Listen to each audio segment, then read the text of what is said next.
हाँ जी, जय हिंद एवरीवन। कैसे हैं आप सब? तो एक बार फिर से स्वागत है आप सभी का मॉर्निंग की इस क्लास में जिसका नाम है द न्यूज़पेपर वोकैबुलरी।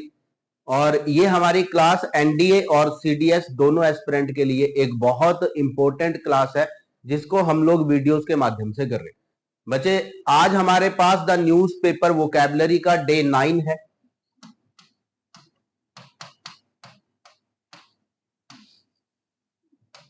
ठीक है जी। क्लास स्टार्ट करने से पहले मैं कहूंगा कि बच्चों आप सभी एक बार इस क्लास को लाइक कर दीजिए।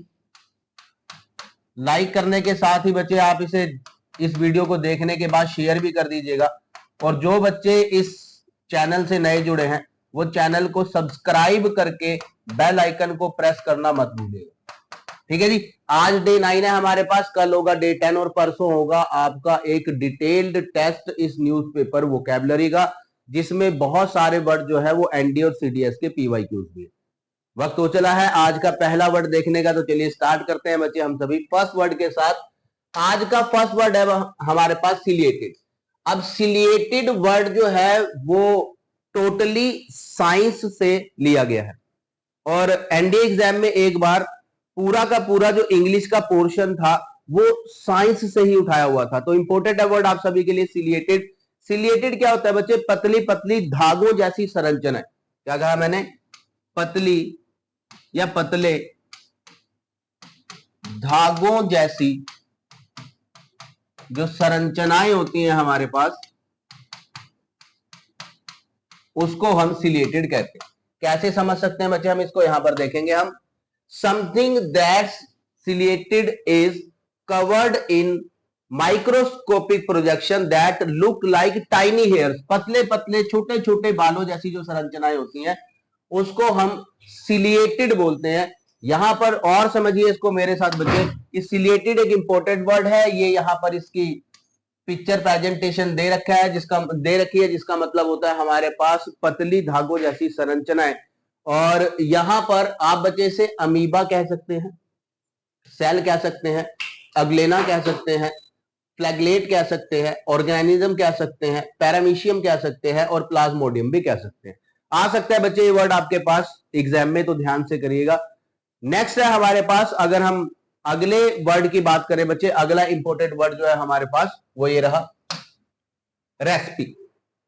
ये आपके पास पेयर्ड वर्ड में भी पूछ सकते हैं क्योंकि एक होते हैं हमारे पास रेसिपी और एक होता है हमारे पास रेसिपी। रेसिपी जो है वो किसी भी खाने को, भोजन को बनाने की जो विधि होती है उसको रेसिपी कहते हैं। रेसिपी क्या होता है बच्चे हमारे पास? रेसिपी होती है परेशान कर देने वाली, ध्यान से देखिएगा, परेशान कर देने वाली कर्कश आवाज। ठीक है, जो आपको हराश करती है, जो आपको तंग करती है, एक ऐसी आवाज जिसको आप शोर कह सकते हैं, उसको हम रेसिपी कहते हैं। रेसिपी के बारे में थोड़ा और जान लेते हैं हम सब। रेसिपी की बच्चे अगर बात करो तो अनप्लीजेंटली हार्श और ग्रेटिंग इन साउंड। ठीक है, ग्रेटिंग क्या होता है बच्चे? परेशान कर देने वाली कर्कश आवाज, उसको हम रेसिपी कहते हैं। इसके और इंपॉर्टेंट सिनोनिम है हमारे पास, आप यहां पर देख सकते हैं बच्चे। आप इसे ग्रेटिंग कह सकते हैं, स्कैर्चिंग कह सकते हैं, होर्स कह सकते हैं, ठीक है, रफ कह सकते हैं, ग्रेवली, ग्रफ, हार्श, क्रोकी और हस्की। एक ऐसी आवाज जो लगातार आपको परेशान करती है और जिस आवाज को आप सुनना नहीं चाहते। वक्त हो चला है हमारे पास आज की न्यूज़पेपर वोकैबुलरी के तीसरे वर्ड का। तो देखते हैं जी थर्ड वर्ड हमारे पास क्या है। थर्ड वर्ड है बच्चे हमारे पास एसिडुलस।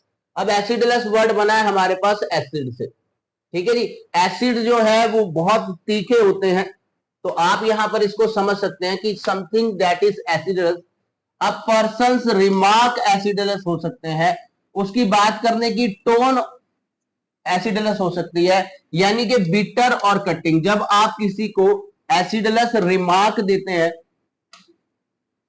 इसका मतलब होता है कड़वा बोलना, कटु वचन बोलना, ताना मारना, व्यंग्य करना या कोई ऐसी बात बोलना जिससे सामने वाला जो है वो बुरी तरह से जल भुन जाए। ऐसे रिमार्क को हम एसिडुलस रिमार्क कहते हैं। बढ़ते हैं आगे की तरफ कि एसिडुलस को हम बच्चे बिटर कह सकते हैं, सौर कह सकते हैं, असर्ब और असर्बिक। असर्बिक आपका पीवाईक्यू है एनडीए का। ठीक है जी।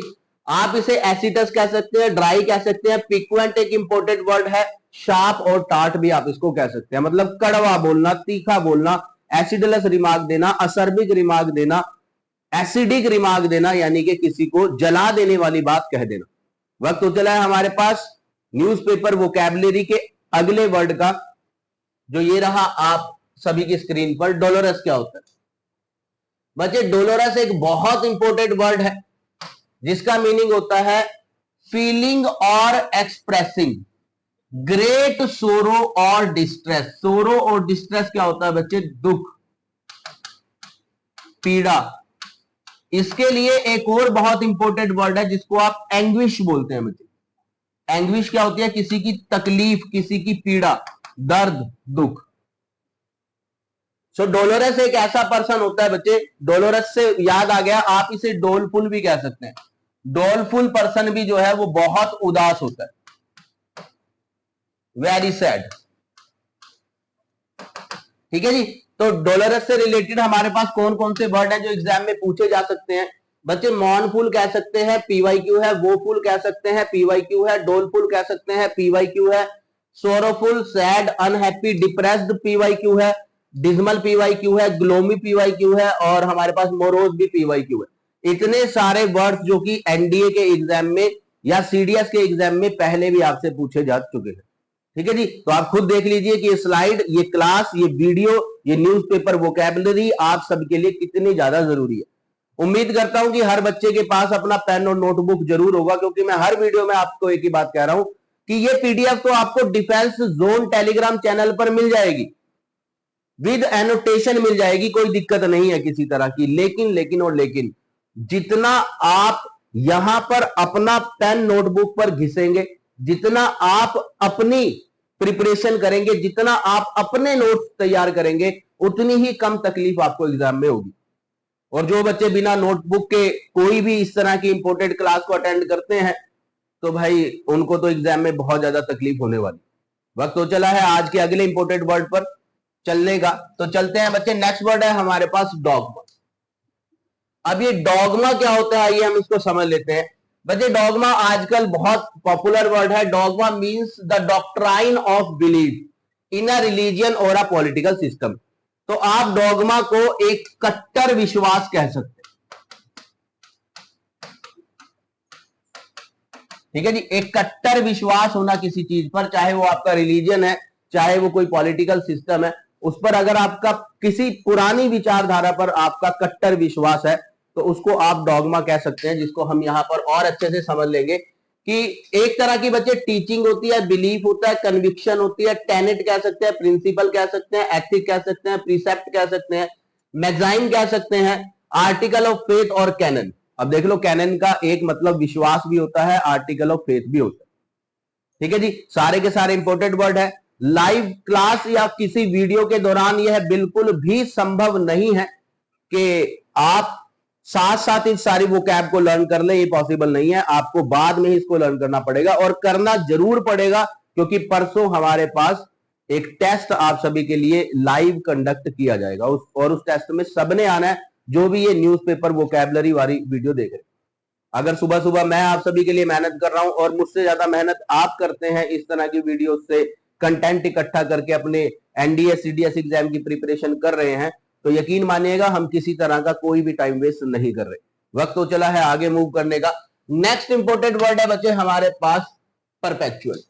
अब परपेचुअल क्या होता है बच्चे? परपेचुअल होता है निरंतर। कोई भी ऐसी चीज या कोई भी ऐसा क्रम या कोई भी ऐसी घटना या कोई भी ऐसा कार्य जो पिछले लंबे समय से चला आ रहा है और आगे भी निरंतर चलने वाला है, जैसे सनराइज होना, उसको हम परपेचुअल कहते हैं, यानी कि निरंतर।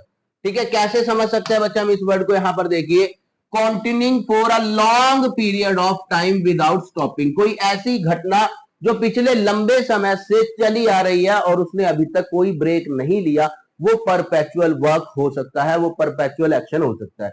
अगर ये स्पोर्टिंग एरर का क्वेश्चन होता तो यहां पर आप एरर भी निकाल सकते थे, क्योंकि पीरियड में टाइम खुद ही इंक्लूडेड होता है, तो यहां से ऑफ टाइम को आपको रिमूव करना चाहिए था अगर ये हमारा स्पोर्टिंग एरर का ग्रामेटिकल टॉपिक होता। लेकिन ऐसा नहीं है, तो हम यहां पर इस चीज को नेग्लेक्ट करेंगे और पूरा ध्यान देंगे कि परपेचुअल क्या होता है बच्चे, कोई भी ऐसी घटना जो बहुत लंबे समय से लगातार निरंतर चली आ रही है, वो भी विदाउट ब्रेक, कोई भी ब्रेक उसमें नहीं आया। तो परपेचुअल के लिए कौन सा इंपॉर्टेंट वर्ड है बच्चे? परपेचुअल को आप कह सकते हैं everlasting, never ending, eternal, permanent, eternal important word है, unending, endless, without end, lasting, long lasting, constant और अबाइडिंग, कोई ऐसी चीज। और हालांकि अबाइड जो वर्ड है, ये लॉ अबाइडिंग पीपल कौन होते हैं? कानून को मानने वाले। तो अबाइड का एक मीनिंग किसी चीज का पालन करना भी होता है, और अबाइडिंग हम उस घटना को भी कह देते हैं जो विदाउट ब्रेक काफी लंबे समय से चली आ रही है। ठीक है जी, वक्त हो चला है हमारे पास नेक्स्ट वर्ड पर मूव करने का। तो बच्चे नेक्स्ट है हमारे पास ट्रेपिडेशन। अब ट्रेपिडेशन क्या होती है बच्चे, इसको ध्यान से समझेंगे हम लोग अगली स्लाइड पर। ट्रेपिडेशन का मतलब है बच्चे अ फीलिंग ऑफ फियर, कोई डर अगर आपको सता रहा है, एंग्जाइटी, कोई चीज आपको परेशान कर रही है, दैट समथिंग में हैपन, कि कुछ ना कुछ, मतलब कुछ ना कुछ कोई बुरी घटना जो है वो घटने वाली है।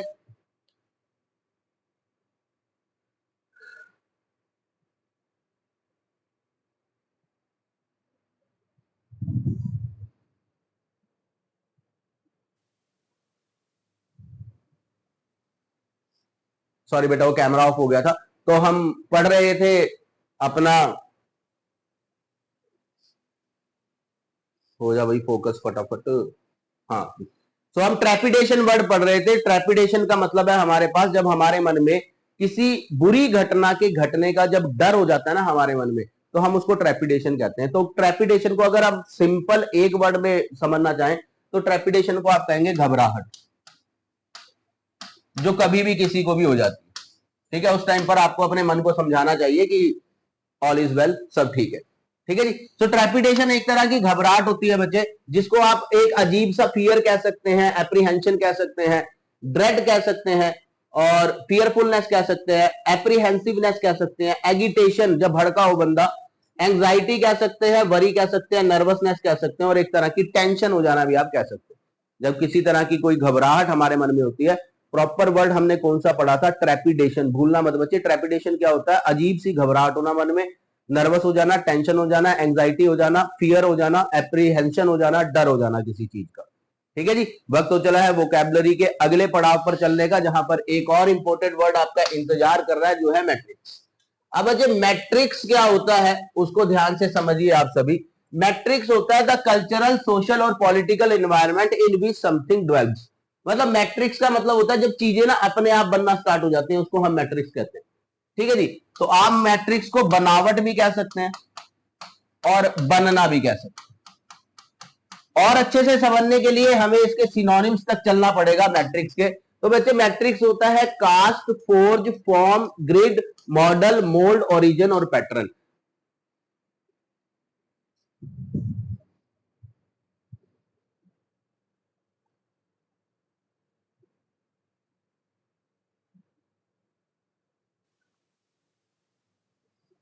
ये थोड़ी सी प्रॉब्लम आ रही है इसमें, बार बार मैनेज कर लीजिएगा प्लीज। ठीक है, तो मैं आपको बता रहा था कि हमारे पास जो वर्ड है मैट्रिक्स, इसका मतलब होता है कुछ बनना, कुछ फॉर्म होना, कुछ डिजाइन होना, कुछ डेवलप होना। जिसके लिए इंपोर्टेंट हमारे पास सिनोनिम है cast, forge, form, grid, model, mould, origin और पैटर्न। ये इसके इंपोर्टेंट सिनोनिम। ठीक है जी, वक्त हो चला है आज की न्यूज़पेपर वोकैबुलरी के अगले वर्ड का, जो है बेनिवोलेंट। बहुत इंपॉर्टेंट वर्ड है बेनिवोलेंट, एनडीए पीवाईक्यू है। क्या होता है बेनिवोलेंट? हमारे पास मददगार, सहायक, सपोर्टर, जो सबकी मदद करने वाला होता है, वो बेनिवोलेंट होता है। क्या कहेंगे बच्चे? सबकी मदद करने वाला जो होता है,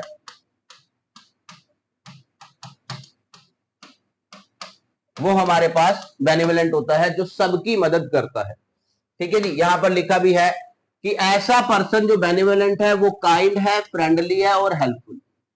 ठीक है, दूसरों के लिए मददगार है, उसको हम बेनिवोलेंट कहते हैं। आगे मूव करेंगे बच्चे हम लोग कि ऐसा पर्सन आप kind hearted, warm hearted, tender hearted, big hearted, good natured, good, gracious, tolerant, benign और कंपैशनेट आप इसको कह सकते हैं। इन सब का मतलब होता है दयालु। इन सब का मतलब क्या होता है? एक दयालु इंसान। ठीक है जी, चलिए वैसे जो ग्रेशियस वर्ड है इसका मतलब होता है सोशल, सोशल व्यक्ति भी काइंड होता है, वो दूसरों से बातचीत करता है और उनकी समस्याएं सॉल्व करने की कोशिश भी करता है। लास्ट वर्ड जो है हमारा वो इसी स्लाइड पर दिया हुआ है, बिनाइन। क्या होता है बच्चे बिनाइन? आइए हम लोग जानते हैं। बिनाइन को वैसे तो हम कहते हैं सौम्य, ठीक है। सौम्य कौन होता है? जो काइंड हार्टेड पर्सन होता है, जो दूसरों के दुख को देखकर दुखी हो जाता है और उनकी मदद करने की पूरी कोशिश करता है, बिनाइन। तो जब ये पिछली स्लाइड पर हो ही गया था सर कि बिनाइन काइंड हार्टेड होता है, तो इसके लिए अलग से स्लाइड क्यों बनाई? इसलिए बनाई बच्चे कि ये एनडीए पीवाईक्यू, ठीक है, पहले भी पेपर में आ चुका है और दोबारा भी आ सकता है, क्योंकि वोकैबुलरी जरूर रिपीट होती है, चाहे वो आपके सीडीएस है या एनडीए। मैंने आपसे हर वीडियो में कहा है कि बच्चे अपने प्रीवियस ईयर क्वेश्चंस अगर आप कर पा रहे हैं वोकैबुलरी के कवर तो बहुत बढ़िया, नहीं तो मैं एक मैराथन क्लास लेकर आने वाला हूं बहुत जल्दी। कंटेंट मेरे पास बिल्कुल तैयार है, बस आपको लाइव आना पड़ेगा और हम कोशिश करेंगे कि 1 या 2 मैराथन लगा के सारी प्रीवियस ईयर की जो वोकैबुलरी है उसको फिनिश कर दे, ठीक है जी। तो बढ़ते हैं बिनाइन की तरफ आगे। बिनाइन भी बच्चे काइंड और जेंटल होता है, जैसा कि अभी अभी हमने डिस्कस किया था। बिनाइन को आप कह सकते हैं good नेचर्ड, friendly, warm, affectionate, agreeable, amiable.